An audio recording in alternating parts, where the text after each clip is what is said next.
Les voy a hablar sobre un artículo de Eva Cid del Departamento de Matemáticas de la Universidad de Zaragoza, el cual nos habla de los obstáculos epistemológicos en la enseñanza de los números negativos. El objeto matemático, tipo de obstáculo y definición del artículo, tenemos que el objeto matemático son los números negativos. El tipo de obstáculo del que hablan es epistemológico, definido en términos del marco de la teoría de situaciones didácticas. Esta noción de obstáculo epistemológico en las ciencias naturales la menciona Bachelard en 1938 y es retomada por Rousseau en 1976. La definición del obstáculo.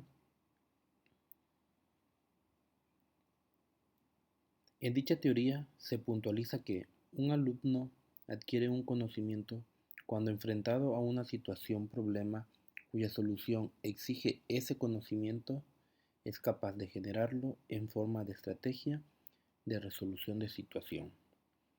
El conocimiento es, por tanto, el resultado de la adaptación de un sujeto a un conjunto de situaciones en las que es útil como estrategia de resolución. Las consecuencias inmediata de este postulado es que los conocimientos de un alumno sobre una noción matemática dependerán de la experiencia adquirida afrontando situaciones en las que dicha noción está implicada. Antecedentes. Rousseau. En diferentes artículos hace una clasificación de los obstáculos atendiendo a que su origen se sitúe en uno u otro de los polos del sistema didáctico, que es alumno, profesor y saber, o en la sociedad en general. En particular, clasifica un obstáculo de epistemológico si se puede rastrear en la historia de las matemáticas y la continuidad de matemáticos de una determinada época, que ha tenido que tomar conciencia de él y de la necesidad de superarlo. Otro antecedente, Douroux, 1982. Él propone una lista de condiciones necesarias para poder calificar los obstáculos a una concepción. Un obstáculo será un conocimiento o una concepción, no una dificultad ni una falta de conocimiento. Este conocimiento produce respuestas adaptadas a un cierto contexto, frecuentemente reencontrado, pero engendra respuestas falsas fuera de este contexto. Una respuesta correcta y universal exige un punto de vista negociablemente diferente. Además, este conocimiento requiere a las contradicciones con las que se afronta y el establecimiento de un conocimiento mejor.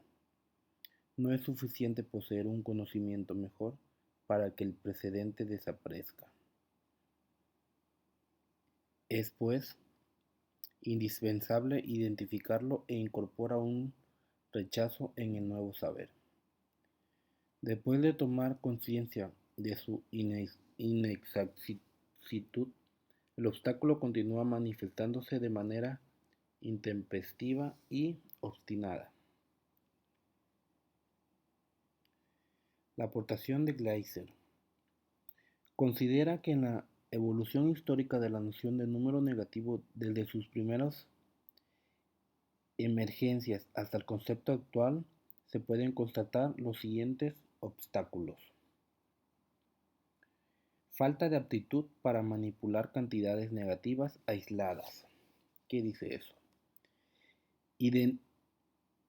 Indica con esto el hecho observable en la obra de Diofanto, de que la necesidad de efectuar cálculos algebraicos con diferencias y en particular la necesidad de multiplicar dos diferencias la lleva a enunciar la regla de los signos y, sin embargo, no acepta la existencia de números negativos aislados.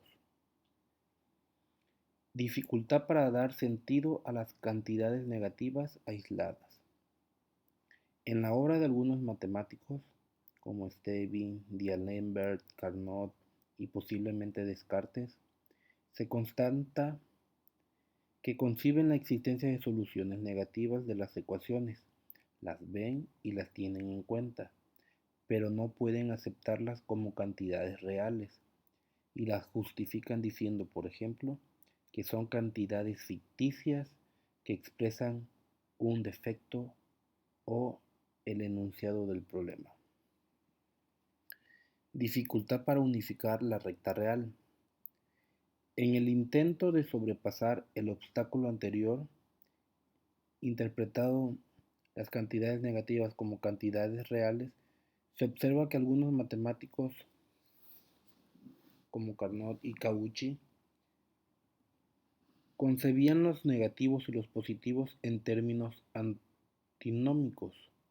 Lo negativo neutralizaba, se oponía a lo positivo, pero era de naturaleza distinta, es decir, la cantidad negativa era tan real como la positiva, pero estaba tomado en un sentido opuesto.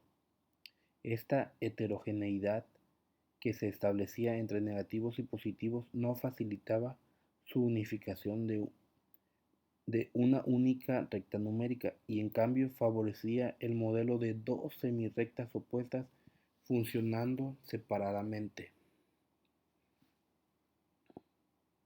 La ambigüedad de dos ceros. Lasser se refiere con esto a las dificultades que hubo entre los matemáticos Stebbins, Maclaurin, D'Alembert, Carnot, Cauchy y quizás Euler y Laplace, para pasar de un cero absoluto, un cero que significaba la ausencia de cantidad, magnitud, a un cero origen elegido arbitrariamente.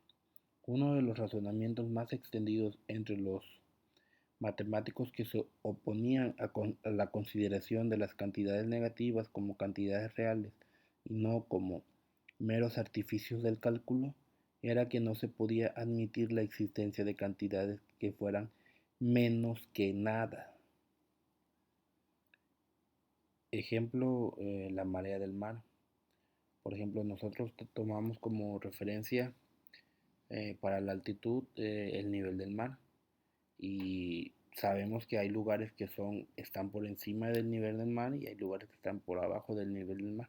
Entonces los que están por debajo del nivel del mar tenemos la noción de que son menores que cero, que son negativos. El estancamiento en el estadio de las operaciones concretas. La superación de los obstáculos anteriores permite aceptar los números negativos como cantidades reales y justificar su estructura aditiva, pero no así la estructura multiplicativa. Deseo de un modelo unificador. Es el deseo largamente sentido por la comunidad matemática de encontrar un buen modelo concreto que justifique tanto la estructura aditiva como la multiplicativa de los números enteros y que pueda ser comprendido con relativa facilidad por las personas que están en vías de aprenderlo. Su existencia hubiera evitado la necesidad de superar obstáculos anteriores, pero hasta hoy no ha sido encontrado. Y los que lo utilizan habitualmente en la enseñanza, como por ejemplo el modelo de ganancias y pérdidas, solo explican satisfactoriamente la estructura aditiva, pero a costa de convertirse en un obstáculo para la comprensión de la estructura multiplicativa. Schulbrink, 1986 y 1988. Nos habla de obstáculos internos en las matemáticas. Dentro de esta categoría señala la dificultad para distinguir entre cantidad, magnitud y número. Históricamente, el concepto básico de las matemáticas ha sido el de cantidad, pero hoy día ese término ha dejado de presentar una noción matemática precisa, siendo situado por el de número. A juicio de Schulbrink, Uno de los hechos que obstaculizó el proceso de la conceptualización del número negativo fue la tardía diferenciación entre número, cantidad y magnitud que revela la lectura de los textos matemáticos franceses. Otras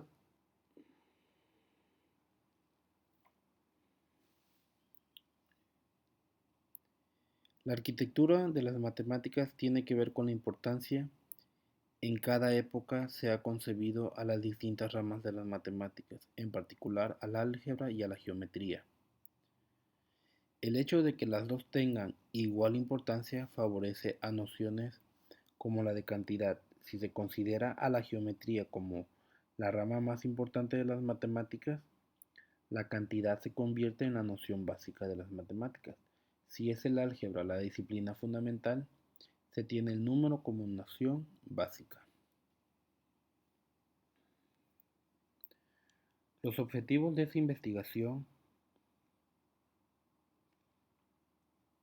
investigar los obstáculos en la historia de los números negativos. Utilizan para ello el concepto de obstáculo epistemológico que propone Rousseau. Constatan si dichos obstáculos históricos previven en los alumnos actuales. Analizan en qué medida afectaría la existencia de obstáculos epistemológicos a la práctica habitual de la enseñanza del número negativo y las nuevas propuestas didácticas. Verifican si el uso del concepto de obstáculo epistemológico que propone Rousseau los lleva a obtener resultados que por otras vías no se han conseguido, lo que da paso les permitirá decidir si dicho concepto resulta útil en las investigaciones didácticas. Profundizar en las concepciones históricas que hicieron necesaria la aportación y posterior evolución de los números negativos, información que consideran relevante de cara al diseño de posibles génesis escolares de la noción. Metodología. Sobre la metodología, la autora del artículo considera que el concepto de obstáculo epistemológico propuesto por Rousseau requiere ciertas adaptaciones para poder ser utilizado en la historia de las matemáticas. De entrada, un obstáculo es una concepción, es decir, un conjunto de conocimientos y saberes que lleva a un individuo a dar respuestas válidas en un cierto campo de problemas, pero falsas o poco adecuadas en otro. Las concepciones de los matemáticos del pasado solo pueden detenerse estudiando sus obras, y en ella, como consecuencia del fenómeno de la transposición diadáctica, apenas quedan huellas de los errores, vacilaciones, dificultades o fracasos del propio de la corrección. Así, la autora tendría que buscar en los textos históricos.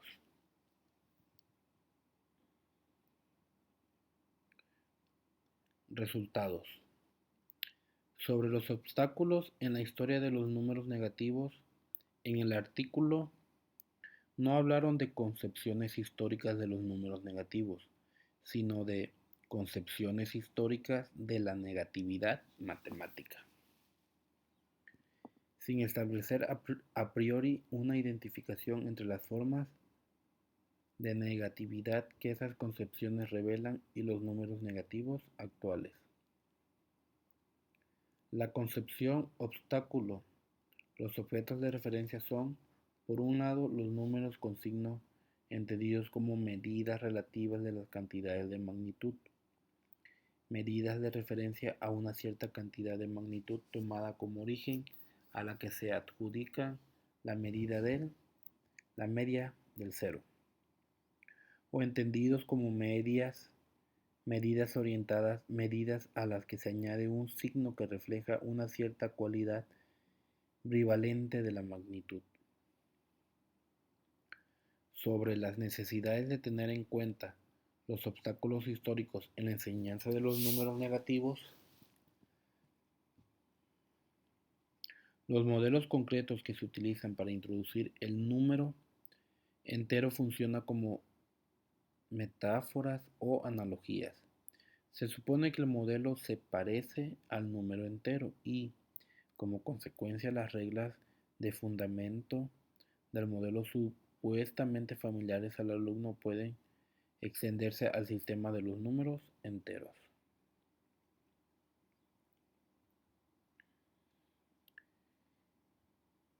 Conclusiones. Los objetos que componen esos modelos concretos o bien son magnitudes orientadas o relativas que se neutralizan, o bien son desplazamientos o posiciones de uno u otro sentido de recorrido.